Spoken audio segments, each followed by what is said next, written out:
अस्सलाम वालेकुम जनाब। आज बात करते हैं जॉब सीकर वीज़ा की।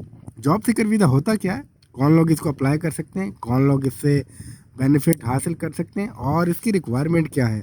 तो जनाब ऐसे लोग जो घर से बैठकर वर्क परमिट को अप्लाई करते हैं, चाहे वो यूरोप हो गया, कनाडा हो गया, सिंगापुर हो गया, ऑस्ट्रेलिया हो गया, लेकिन सम हाउ वहाँ से उनको कोई ऑफ़र मिलती नहीं है। तो जनाब आपके पास एक ऑफ़र है जॉब सीकर वीज़ा की। आप जॉब सीकर वीज़ा को अप्लाई करें, एक स्पेसिफिक कंट्री है उसके अंदर आप चले जाएं, अपनी लक को आजमाएं। क्योंकि आपको ये महसूस होता है कि अगर आपके पास तमाम वो स्किल्स मौजूद हैं, आपके पास क्वालिफिकेशन मौजूद है, लेकिन आपको एक चांस की ज़रूरत होती है, तो जनाब ये वीज़ा आपके लिए है। आप अप्लाई करें जॉब सीकर वीज़ा के लिए।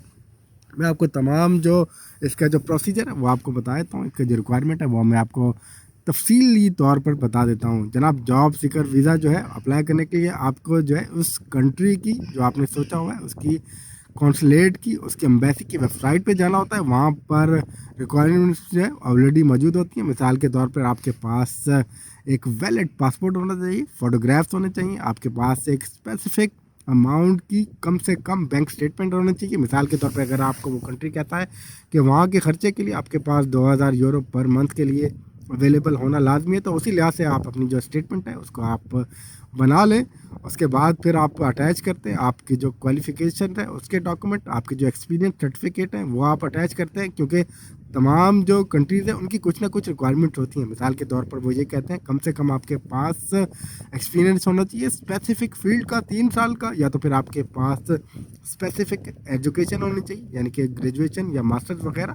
इस तरह की जो तमाम डॉक्यूमेंट्स हैं, आपकी जो ट्रांसक्रिप्ट्स हैं वो आपने अटैच करनी होती है। आपको एक सीवी होती है वो आपको सबमिट करानी होती है वीज़ा एप्लीकेशन के साथ। और एक अहम चीज़ आपको बनाना होता है कवरिंग लेटर। कवरिंग लेटर जो है एक ऐसा लेटर है, आपने अपने आप को बताना होता है कि आपके प्लान क्या है, आप वहाँ जाकर जॉब को किस तरह से अप्लाई करेंगे, जॉब को किस तरह से सर्च करेंगे। एक्चुअली आपने मार्केट करना होता है इस लेटर में अपने आप को कि आपकी फ़लानी इंडस्ट्री, फ़लानी जो कंट्री है उसके लिए आप एक राइट कैंडिडेट है और वो कंट्री आप जैसे टैलेंट को ढूंढ रहा है।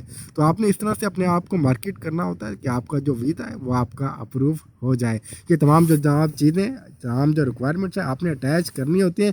आपको जाना होता है, सबमिशन होती है डायरेक्टली, या तो फिर आपने एम्बेसी में जमा कराने होते हैं, या तो फिर इनके एक अथराइज जो है एजेंट होते हैं, उनके जो ऑफिसेज हैं तमाम मुल्कों में अवेलेबल होते हैं। मिसाल के तौर पर मैं आपको बताऊं कि BLS है, BLS कैटर करता है वीज़े स्पेन वगैरह के, या तो फिर VSF होता है जो कि यूरोपियन के मैक्सिमम जो वीज़ा है उनका वो अथराइज एजेंट होता है। इस तरह के जो डिपार्टमेंट्स होते हैं, इस तरह के जो ऑफिसेज होते हैं, एजेंट्स होते हैं, वहाँ पर आप जाते हैं, अपने जो डॉक्यूमेंट्स हैं उनको लेकर आपको वो सबमिट कराना होता है along with the paid visa, जो कि रिफंडेबल फीस नहीं होती है, नॉन रिफंडेबल होती है। आपने वो वाउचर जमा कराना होता है और फिर आपने इंतज़ार करना होता है कि इसका फेट क्या है।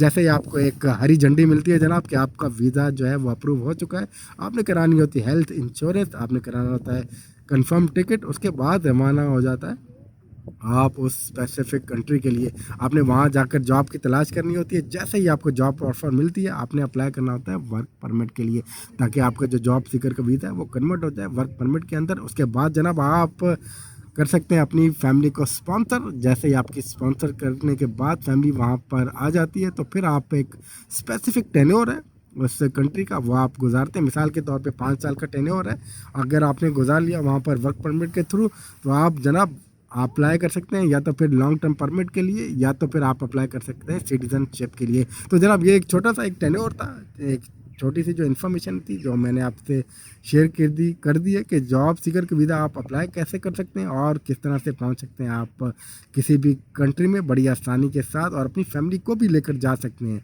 तो ये इन्फॉर्मेशन आप ज़रूर इसको फॉलो कीजिएगा। किसी भी एजेंट के पास आपको जाने की ज़रूरत नहीं है, तमाम आप आसानी से काम ये खुद कर सकते हैं। तो जनाब मेरा एक यूट्यूब का चैनल है, इसको आप ज़रूर सब्सक्राइब कर दीजिएगा इस तरह की अपडेट्स के लिए। Thank you very much for watching the video. Good luck.